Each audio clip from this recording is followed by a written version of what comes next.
Assalamualaikum warahmatullahi wabarakatuh. Selamat datang para peserta di ruang online Jalin English Course. Pada kesempatan kali ini kita akan memasuki materi yang pertama, yaitu kata benda atau noun. Mengapa materi ini dipilih? Karena dalam setiap komunikasi bahasa Inggris itu intinya adalah menyampaikan kalimat.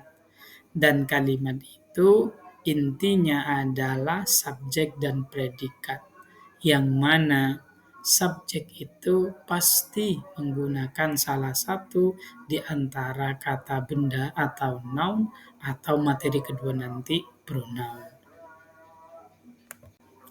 Sebelum lebih jauh kita membahas tentang noun atau kata benda, maka penting bagi kita untuk mengetahui tujuan pembelajaran pada kesempatan kali ini.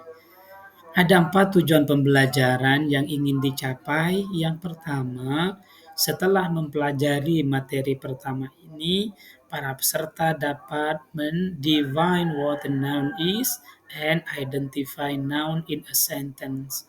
Maksudnya, peserta nanti diharapkan mampu mendefinisikan apa itu kata benda serta mampu mengidentifikasi kata benda yang ada dalam kalimat.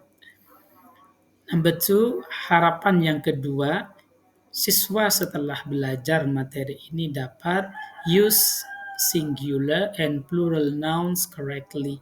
Artinya, para peserta itu mampu menggunakan kata benda tunggal dengan tepat dan mampu pula menggunakan kata benda jamak dengan tepat pula. Sedangkan yang ketiga, apply the rules for changing singular to plural nouns, including irregular forms. Tujuan pembelajaran kita adalah yang ketiga, setiap peserta diharapkan mampu menerapkan cara-cara bagaimana merubah kata benda tunggal menjadi jamak. Sementara tujuan pembelajaran yang keempat, demonstrate the correct use of possessive nouns to show ownerships. Artinya, setiap peserta nantinya di akhir pembelajaran ini diharapkan mampu mendemonstrasikan atau menggunakan possessive noun atau kata benda yang menyatakan kepunyaan dalam komunikasi sehari-hari. Itulah 4 tujuan pembelajaran yang ingin dicapai pada kesempatan kali ini sebagai tolok ukur seberapa sukses, seberapa berhasil para peserta mempelajari materi ini. Jika kurang dari salah satunya, maka pembelajaran kali ini hasilnya belum sempurna. Siapa yang tahu? Tentunya para peserta sendiri. Oleh sebab itu, mari kita pelajari dengan seksama. Baiklah peserta sekalian yang dirahmati oleh Allah, kita masuk pada inti materi pertama kita, yaitu definition atau pengertian. Apa sih kata benda? What is noun? A noun is a word that names a person, animal, place, thing, or idea. Jadi maksudnya kata benda itu adalah kata yang digunakan untuk menyatakan nama. Baik itu nama orang, nama binatang, nama tempat, nama benda, atau menyatakan sebuah ide atau konsep. Contohnya yang nama orang John, Jamal, dan seterusnya. Atau jabatannya teacher. Contoh yang dari binatang itu misalnya cat atau kucing. Contoh nama tempat school atau sekolah. Contoh nama sesuatu book atau buku. Contoh nama ide atau konsep itu freedoms, kebebasan. Oke, baiklah. Materi berikutnya setelah mengetahui definisi dari kata benda adalah bentuk kata benda itu sendiri.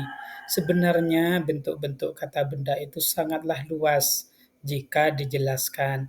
Namun pada kesempatan kali ini yang menurut saya penting untuk kita ketahui bersama adalah bentuk singular and plural noun atau bentuk tunggal serta bentuk jamak. Apa yang dimaksud dengan bentuk tunggal? A singular noun refers to one noun. Yang dimaksud dengan bentuk tunggal adalah kata benda yang mengacu pada satu jumlah saja. Contohnya, cat satu kucing, book satu buku, dan seterusnya. Sementara plural atau jama adalah a plural noun refers to more than one noun.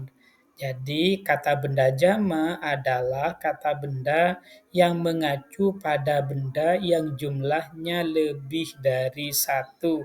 Contoh books, beberapa buku. Jadi bentuk ini sangatlah sederhana. Singular maksudnya satu, plural maksudnya lebih dari satu. Lalu bagaimana merubah kata benda tunggal menjadi kata benda jamak? Tahu dalam bahasa Inggrisnya how to change singular noun to plural noun. Nah, dalam bahasa Inggris perubahan dari kata benda tunggal ke dalam bentuk jamak itu ada beberapa cara. Yang pertama adding s atau secara umum menambahkan s pada kata benda tunggal maka otomatis akan menjadi jamak. Contohnya book satu buku, books itu beberapa buku. Yang kedua, merubah kata benda tunggal ke dalam kata benda jamak itu dengan cara menambahkan es or adding es if a singular noun ending in s, at, z, j, s, or o. Contohnya bus menjadi buses, box menjadi boxes, dan seterusnya. Artinya cara yang kedua ini menambahkan es jika kata benda tunggalnya itu berakhiran dengan huruf s, x, z, ch, sh, atau o. Cara yang ketiga untuk merubah kata benda menjadi kata benda jamak yaitu dengan cara merubah y menjadi i lalu ditambahkan es. Kapan? Jika kata benda tunggal itu berakhiran y, yang y-nya itu didahului oleh huruf konsonan. Apa huruf konsonan itu? Huruf yang selain a, i, u, e, o. Contohnya Siti. Nah, maka kalau dijamakkan menjadi cities. Jadi y-nya dirubah ke i lalu ditambah s. Artinya city satu kota, cities beberapa kota. Cara yang keempat yaitu merubah f atau fe pada ves untuk beberapa kata benda yang berakhiran f atau fe. Contohnya leaf menjadi leaves. Daun, leaf satu daun, leaves beberapa daun. Baiklah, kita masuk pada bagian kelima, cara merubah kata benda tunggal menjadi kata benda jamak. Yang perlu peserta ketahui dalam bahasa Inggris itu selalu ada cara yang memang beraturan, ada kadang pula yang tidak beraturan. Nah, cara kelima dan keenam ini hampir masuk tidak beraturan. Nah, yang kelima ini setengah tidak beraturan, yang keenam paling tidak beraturan gitu ya. Some nouns don't change at all in the plural forms. Ada kata benda tertentu yang bentuk tunggal dan bentuk jamaknya itu sama saja. Contohnya ada sheep ini domba. Satu domba dengan beberapa domba sama saja. Nah, bagaimana cara ini agar kita ketahui dengan tepat? Ya, dihafalkan. Nah, untuk dua cara terakhir, solusinya memang harus dihafalkan karena ini hanya ada beberapa saja. Nanti kita bisa bahas di lain kesempatan. Yang penting kita tahu dulu definisi kata benda, bentuk tunggal dan bentuk jamaknya, serta cara mengubahnya. Untuk yang setengah tidak beraturan dan yang tidak beraturan ini bisa didiskusikan di ruang chatting nanti. Dan yang keenam, some nouns have irregular plural forms that don't follow any of these rules. Ini yang keenam, yang paling parah itu.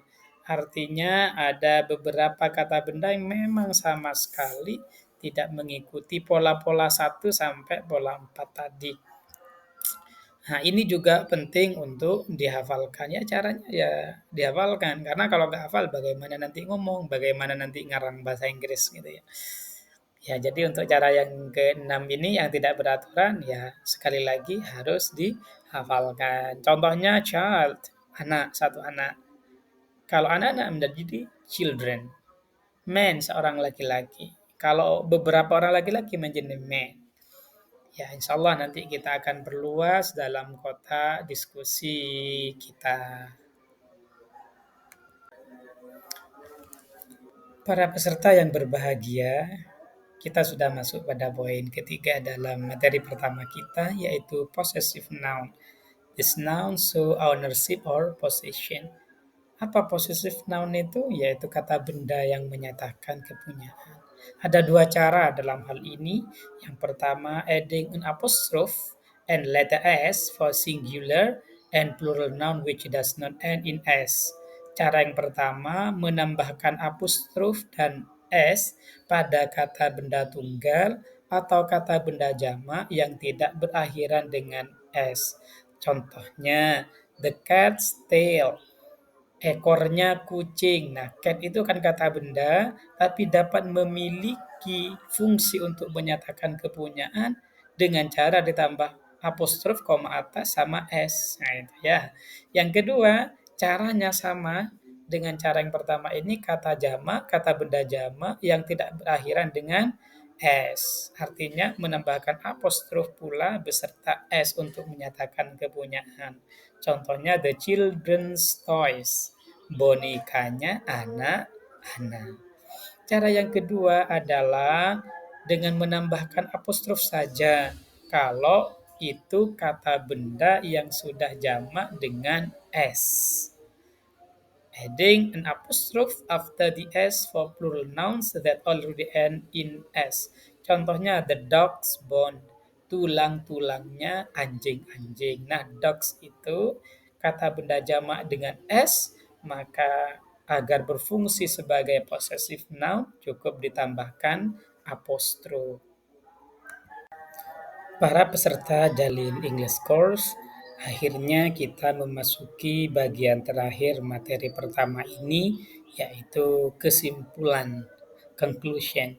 Apa kesimpulan yang bisa ditarik dari pembelajaran kita kali ini? Yaitu ada tiga. Yang pertama, definisi kata benda. Yang kedua, bentuk kata benda tunggal dan kata benda jamak. Dan yang ketiga, salah satu fungsi kata benda adalah menyatakan kepunyaan. Yang mana kata benda dalam sebuah kalimat itu kalau kita pakai, maka kita bisa menjadikan sebagai subjek dan juga bisa menjadikan objek dalam kalimat itu, yang insya Allah akan dibahas lebih lanjut di pertemuan-pertemuan berikutnya. A noun is a word that names a person, animal, place, thing, or idea. It can be used in singular, plural, or even in possessive. In a sentence, it can be both a subject and objects. Demikian para peserta yang bisa kami sajikan untuk pertemuan kali ini. Kurang lebihnya mohon maaf.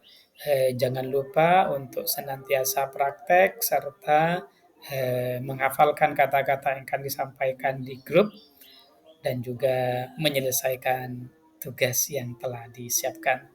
Tetap semangat, salam gembira, dan sukses selalu.